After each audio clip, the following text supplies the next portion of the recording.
Portugal já escolheu. Um novo ciclo político começa agora. O que vem depois das eleições?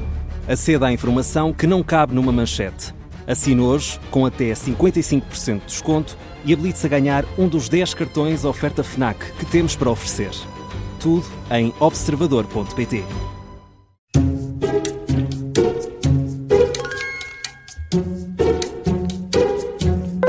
Começa agora mais uma comissão de inquérito das manhãs 360. Hoje é nosso convidado o socialista Nuno Fazenda, antigo secretário de Estado do Turismo. Bom dia, bem-vindo. Bom dia. Obrigada por ter aceitado o nosso convite. Eu é que agradeço. Numa manhã chuvosa, mais uma, não é? São 5 perguntas, 5 pontos por cada resposta certa, ou então 2 pontos se pedir a nossa ajuda e acertar. Portanto, o máximo são 25. Muito bem. Ontem o Eurico Brilhante Dias fez 22. Só para saber como está a fasquia desta semana. A comissão de inquérito é tudo exigente. É a sua primeira comissão, é a sua minha estreia. primeira comissão de inquérito, é verdade. É a melhor delas. Depois de passar por esta, fiquei preparado para todas. É verdade. Creio que sim. Vamos lá, Nuno Fazenda. Depois da passagem das tempestades Christine, Leonardo e Marta, o Governo prolongou a situação de calamidade até dia 15. Para quantos concelhos? Inicialmente tenho ideia que eram 60 concelhos, mas que depois foi alargado a mais alguns concelhos. Está certo. Exatamente. O raciocínio está E certo. quantos mais? Só falta agora o número exato dos concelhos. Bom, não tenho, será um palpite que darei, mas... Quer ajuda, ou também se calhar se eu lhe der ajuda é igual a dar São ao menos de 70. São Podemos menos de ajudar 70. sem ajuda. Bom, vamos apontar aí para o meio, talvez 66 conselhos, não sei.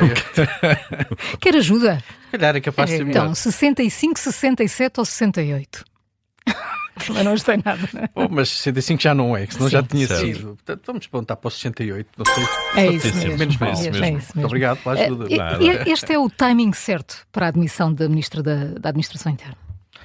Bom, na verdade, olhando primeiro como pano de fundo, temos que ter presente que houve aqui um problema de impreparação face a esta crise que ficou evidente aos olhos de todos, nomeadamente naquilo que foi o planeamento e face aos alertas do próprio IPMA. E o que verificámos todos foi uma incapacidade por parte da ministra responsável por esta tutela de dar resposta.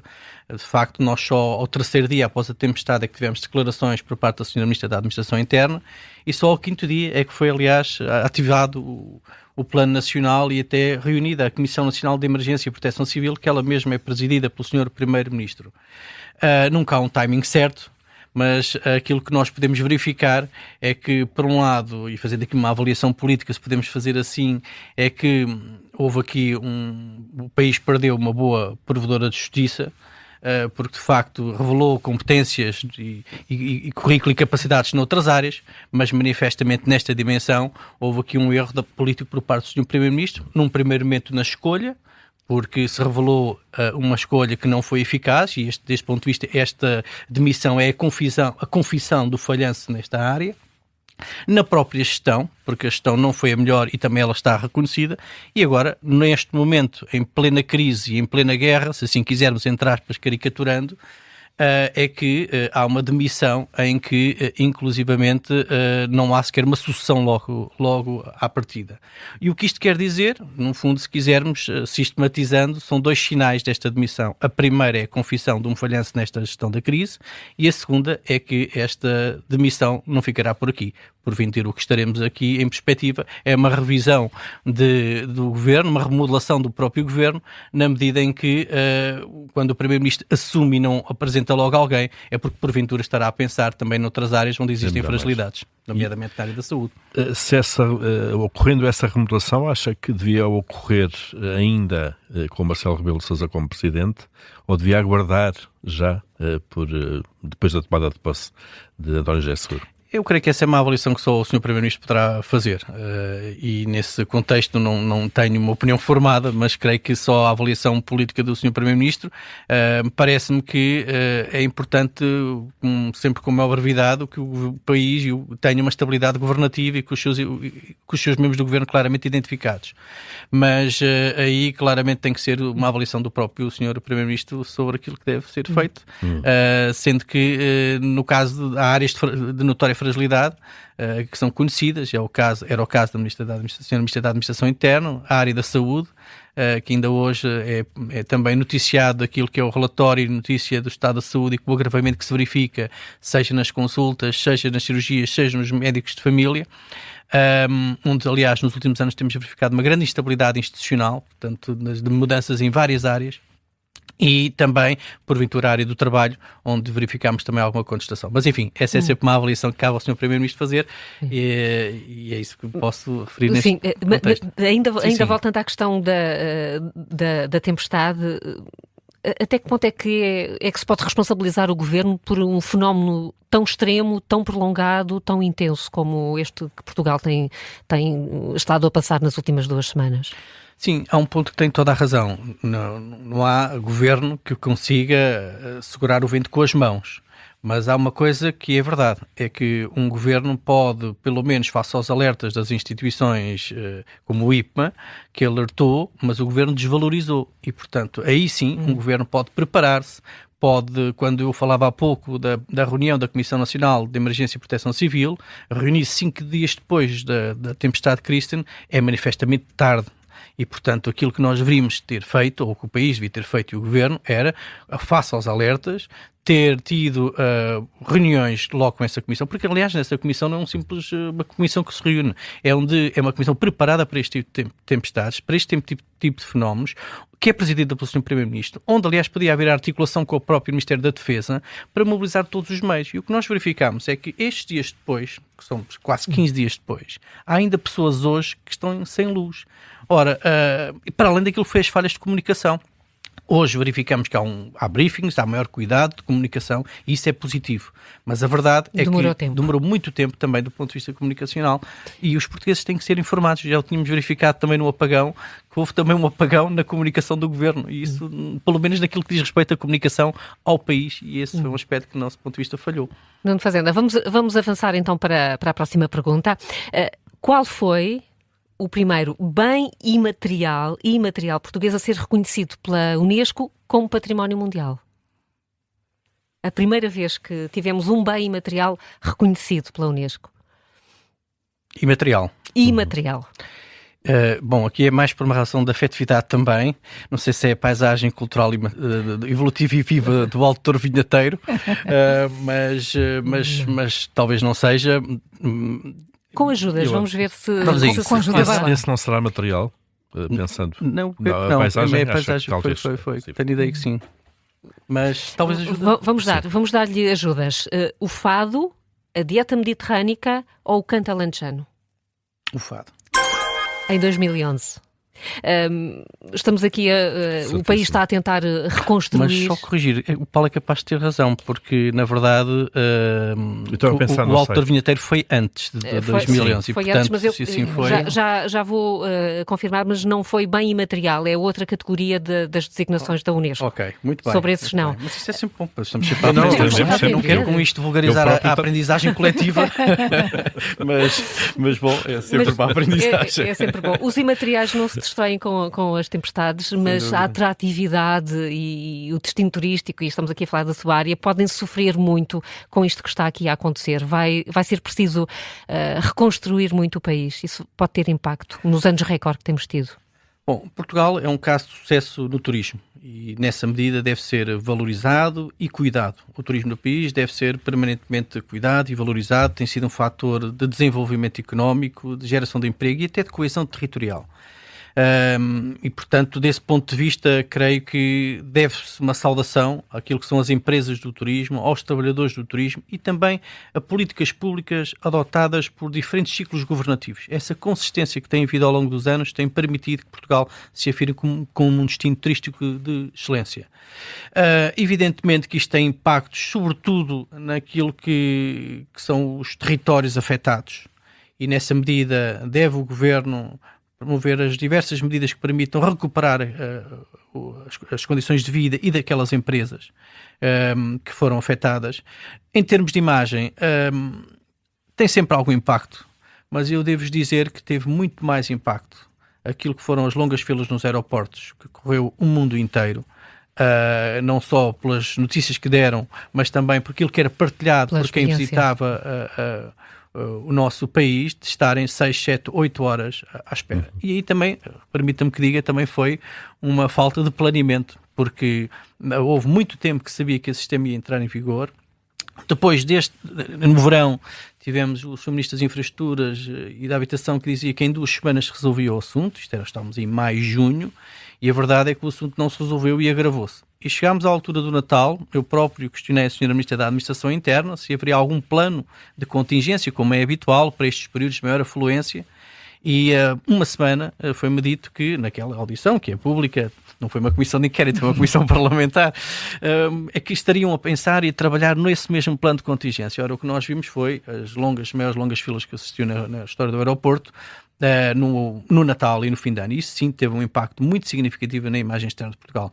Neste caso aqui, eu creio que apesar de tudo não terá a mesma dimensão que teve também os incêndios, mas de qualquer modo, enfim, é uma preocupação, e creio que aí o Turismo de Portugal está a ir bem naquilo que é também o trabalho de articular e criar medidas de alojamento temporário para as vítimas afetadas pelos uma decisão agora também conhecida. O Alto Douro Vinheteiro foi classificado Património Mundial da Unesco em 2001, foi de facto antes, mas Património Mundial. Fica aqui uma aprendizagem coletiva. Exatamente, muito obrigado. E vamos continuar a falar de turismo, precisamente do turismo de Portugal. E a pergunta é: em que ano foi criada a instituição, a entidade de turismo de Portugal?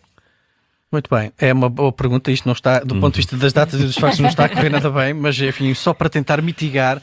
Ela foi criada na altura pelo governo de José Sócrates, foi pelo Dr. Luís Patrão, que promoveu a fundação do Instituto de Formação Turística, a DGT. 4 entidades. Já mereço, sim, digo eu. Portanto, estou bem dentro desse processo e acho que foi um processo muito bem conseguido. Agora... É situar-se no tempo agora. Eu não sei se não foi... José Sócrates, 2005... 2011. Eu diria 2006, 2007. Não diga mais nada.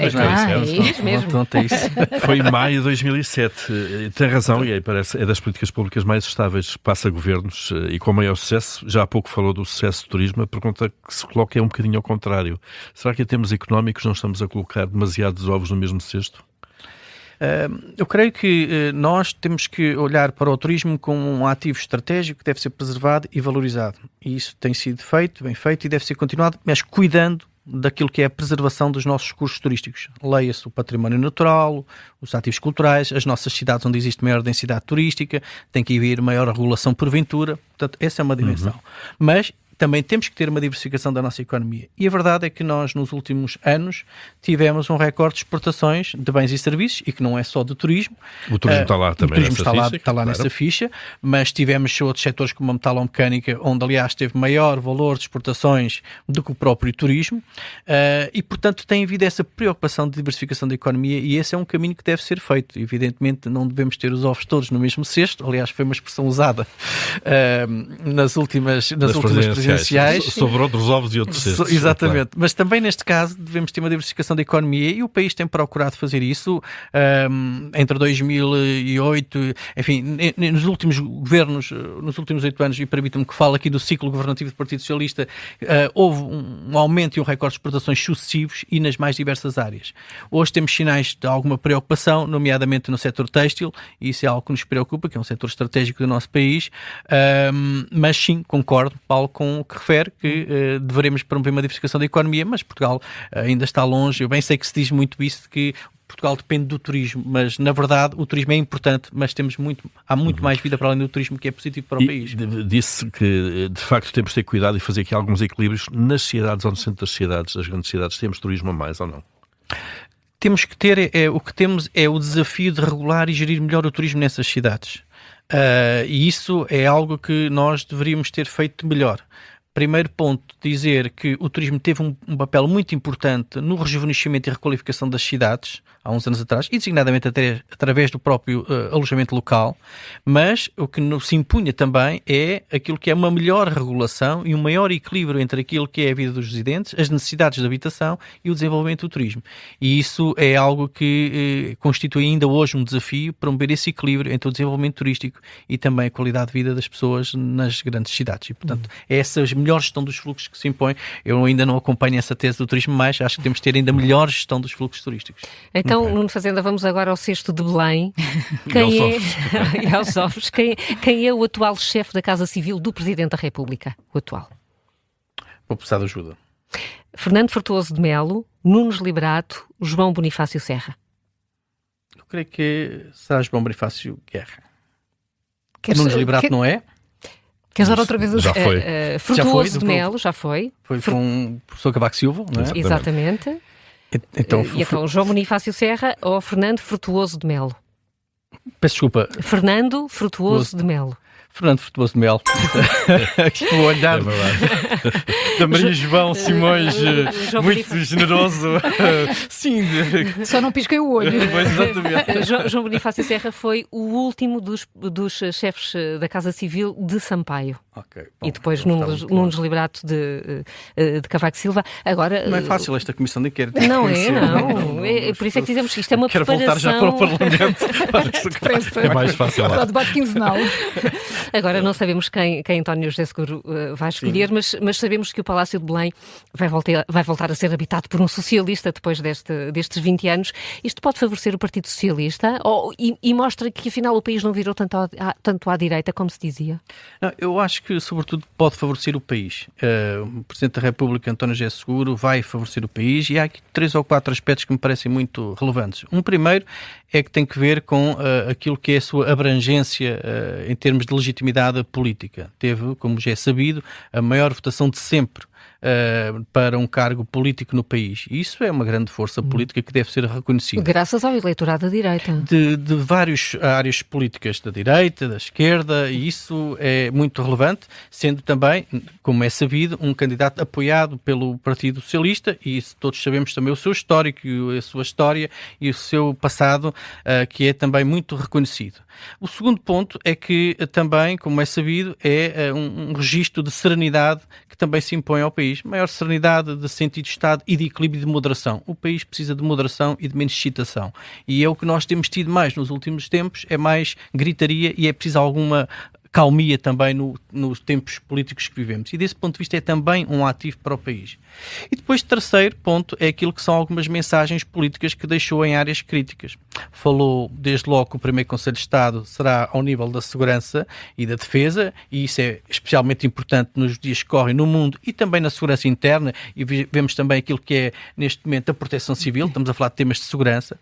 Naquilo que é a saúde, no Pacto para a Saúde, é um tema absolutamente essencial e que não pode mudar com ciclos governativos. Falávamos aqui do turismo, que não é uma área tão crítica para a vida das pessoas, mas que sendo importante, mas que houve alguma estabilidade. Ora, na saúde, que é uma área tão crítica para o país, de facto deve haver alguma estabilidade. E esse Pacto para a Saúde também me parece algo no sentido positivo. Isto não é governar a partir de Belém. Não, é gerar consensos, é magistratura de influência, é tentar sentar à mesma mesa os vários atores políticos para que caminhem pelo menos no essencial, e isso é positivo. O terceiro ponto diz respeito àquilo que é também a legislação do trabalho, e também me parece positivo para que promova o equilíbrio entre aquilo que é a salvaguarda dos interesses dos trabalhadores, das empresas, e portanto esse equilíbrio e esse promover do diálogo é também positivo. E por isso eu acho que os portugueses veem com esperança, e o país também precisa de esperança naquilo que é também a presidência da República, protagonizada agora pelo Dr. António José Seguro, e isso é muito positivo, e foi isso que foi também expressado nas urnas nos últimos ato eleitoral. Muito bem, Nuno Fazenda. Última pergunta. Está com 11 pontos. 11 pontos. Eu acho que esta vai ser fácil. Já não vai orar. Esta é fácil, acho eu. Vamos ver. Que o descobridor nascido na Covilhã foi o primeiro a pisar solo moçambicano. É um conhecido... Filho da terra. Filho da terra. Pois, eu não sei, eu seguramente terá estado por lá também, mas penso em Pedro da Covilhã, que foi... Pensa muito bem. Mas, que foi um diplomata, foi um investigador, foi aliás... Ele foi fazer o reconhecimento prévio do terreno antes da viagem de Vasco da Gama. Vasco da Gama para a Índia. No fundo, ele chegou primeiro à Índia por terra do que Vasco da Gama por mar. Exatamente. Foi o grande impulsionador. E esta presença em solo moçambicano foi dessa altura. Foi antes ainda de Vasco da Gama lá ter passado. Muito bem. Descobridores. Agora um Presidente da República que nasceu ali numa terra vizinha. É um beirão também. É mais difícil quando se está no interior e quando se vem da Covilhã. Para tudo, digo eu. Bom, essa é uma boa pergunta e tem sido uma causa que eu tenho abraçado, que é a defesa do interior. Reparem que Portugal tem cerca de 70% da população no litoral, cerca de 85% da riqueza no litoral, 89% dos alunos do ensino superior ficam no litoral e, se quisermos, também do turismo, 85% da atividade turística está no litoral. Portanto, isto é um país desequilibrado e nós precisamos... E tão estreitinho, não é? E tão estreito. Isso significa que o país também perde 50% do seu território e, portanto, Portugal tem que aproveitar, o país tem que aproveitar também o interior, que tem muitos ativos estratégicos. Mas Portugal e o interior também tem sido um fazedor de talentos, de lideranças. E repare, no caso do meu distrito, nós temos 2 ex-presidentes da República. Foi o caso de António Ramalhianes e agora de António José Seguro. um de Alcaíns, Castelo Branco, e António José Seguro de Penamacor. Temos até o secretário-geral das Nações Unidas, António Guterres, que também é das donas do Fundão, e também José Sócrates, que esteve também na Covilhã durante bastante tempo, e portanto... mas podemos falar de outras figuras também de lideranças. Adolfo Mesquita Nunes, que também é da Covilhã. Eu próprio também sou da Covilhã. É um hub. Ou seja, o interior... Não é por falta de representatividade que o interior não se desenvolve, digo eu. Não, mas também temos bons exemplos de sucesso no interior. Repare, quando temos em Campo Maior, portanto, o Grupo Delta, que é um exemplo também de excelência no setor empresarial. Temos grupos no setor vitivinícola, no Douro e no interior de relevância. Temos setor têxtil também no interior. Faz muita coisa boa no interior. Agora, também precisamos que haja mais políticas públicas que favoreçam o interior. Faz falta mais interior nas políticas públicas. E isso é muito importante, porque o país não pode desperdiçar uma boa parte do território e o talento que lá é feito. E posso-vos dizer que de um trabalho que tenho estado neste momento a desenvolver, de recolher alguns testemunhos também, aquilo que são casos de sucesso no interior, o que verifico é que há muita gente que foi para fora do país, ou que até esteve no litoral, que agora regressa ao interior e que tem estado a desenvolver projetos de absoluto sucesso no interior. Isso é também um Portugal positivo, que nós temos que puxar ainda mais, porque se nós tivermos um país mais coeso, significa, portanto, que é melhor vida no litoral, é melhor vida no interior. E esse ponto da coesão territorial ainda não tem sido muito valorizado. Há pouco entrevistaram aqui a ex-ministra da Coesão Territorial, que fez um belíssimo trabalho também na pasta da Coesão Territorial, a quem eu quero saudar agora também pelo trabalho e por aquilo que é toda a solidariedade neste momento para com Coimbra, que enfrenta agora este desafio, como de todos aqueles que foram atingidos pelas intempéries, mas dizer que, na verdade, a coesão territorial tem que estar no topo das prioridades de uma agenda política e que, neste momento, naquilo que foi o ciclo governativo, nós não sentimos isso. E não sentimos porque, repare, para dar 2 ou 3 exemplos, o plano de valorização do interior, promovido precisamente pela ministra Ana Brunhosa, que mobilizou mais de 6 mil milhões de euros, ele está neste momento na gaveta e não devia estar na gaveta. O plano de revitalização da Serra da Estrela, quando foi atingido pelos focos, está há 2 anos na gaveta. Portanto, nós não podemos parar e adiar projetos também no interior. Por outro lado, e respondendo também ainda à questão, para terminar, é muito importante termos também, e esse é um ponto relevante, um Presidente da República também que é do interior, porque tem também aí uma sensibilidade mais apurada para olhar para o país como um todo. E a sua sensibilidade para com o interior está desde logo nas suas raízes, neste caso nas raízes em Penamacor e no distrito de Castelo Branco, na Beira Baixa. Muito obrigado. Nuno Fazenda, muito obrigada por ter vindo à Comissão de Inquérito. Foram 16 pontos. Bom, não foi mal. Começou assim devagarinho, mas foi verdade, com alguma ajuda. Obrigada por ter aceitado o nosso convite. Muito obrigado. Bom dia para si. Bom dia.